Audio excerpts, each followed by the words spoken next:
When you strike it and you hit it, it is the most incredibly electric feeling you will ever have. It is the most familiar, unfamiliar feeling you will ever have. You will swear that you are ancient in that moment. You will feel it in every single cell of your body. And I mean like a vibration, a coherence where your body becomes electric.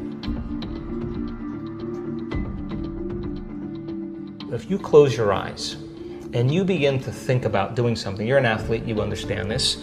If you're a background in football and you are running a pattern or you are doing something, you would rehearse it in your mind. Yeah. Turns out that the act of mentally rehearsing something when you're truly present, your brain does not know the difference between what's going on out there and what's going on in here. In fact, your brain will begin to look like you've been doing it for the last 5 days and you've never run the course. So now your brain is no longer a record of the past, because typically it is. Now it's a map to the future. So now you're priming your brain. So that became the very platform. You know, experiments with piano players. You know, you take a group of people that never played the piano before, you divide them into 2 different categories. You take one group of people, you teach them one-handed scales and chords. You do a brain scan on them. They come and practice for 2 hours a day for 5 days. At the end of 5 days, if you rescan the brain, they grow new circuits on the opposite side of the brain. Nothing magical there. You learn something new. Learning's making new connections. Get some instruction. You get instruction. You get your body involved. Get your body involved. You're going to have an experience. Experience enriches the brain. Pay attention to what you're doing. You got to pay attention and repeat it. Firing and wiring. You're going to assemble new circuits. You can take the other group of people, have them come for 2 hours a day for 5 days, do a brain scan before, the brain scan after. Have them close their eyes and mentally rehearse playing those scales and chords. At the end of 5 days, they'll grow the same amount of circuits in their brain as the people who actually physically demonstrated the action. What does that mean? It means not only do they change their brain by thinking differently, but their brain looks like they've been playing the piano for 5 days. Now set them in front of a piano. Never played the piano before. They'll play those scales and chords because their brain is wired to play it. So now, the act of rehearsing who they're going to be, what are the qualities, and beginning to get in this creative state, began to lay down the circuits of a new personality. And a new personality is connected to a new personal reality. So the next question is, does that change the body? If you're living by those elevated states and you know how to feel that emotion of your future before it happens, you're less likely to wait for it to happen because you'll feel like it already happened. You're less likely to try to control it. You'll know that the moment you lose the feeling, you just disconnected, and you're going to make your way back. And when you get good at it, no person, no thing, no experience can take it away from you. Now you're empowered.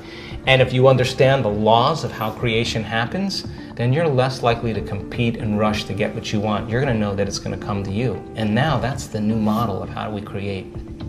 Now, people say to me, well, I'm this way because of that person and that thing. I would say to them, so you mean then that person or that experience out there is controlling your thoughts and feelings?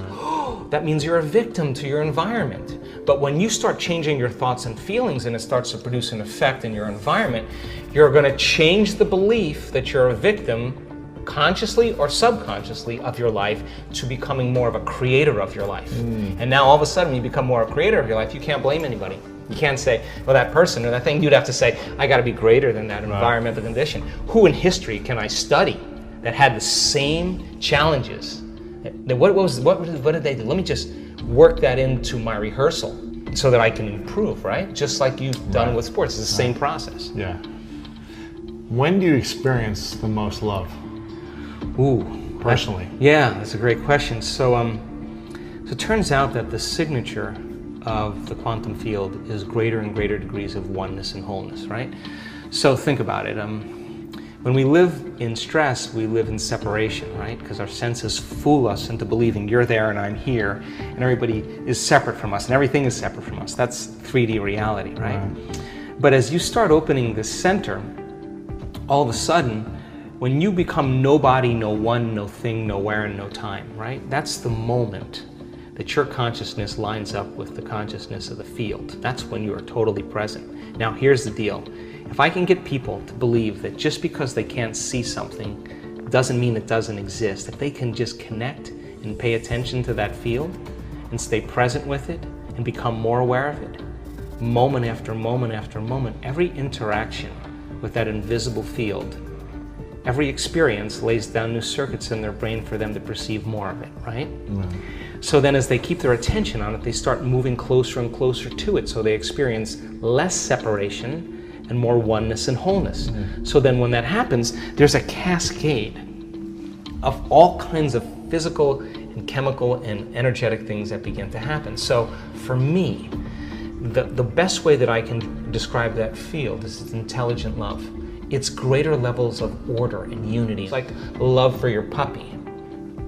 You will feel it in every single cell of your body. And I mean like a vibration, a coherence where your body becomes electric. And the only way we can describe that is love. You taste that one time. You want it all the time. Oh, well, here's what I say. I always say, the first time it happens, the first time it happened to me, and every time since, when I come back to my senses, I always say the same thing. Joe Dispenza, you got this all wrong. Because some veneer, some conditioning is lifted. You start realizing that the way you think life is, isn't that way.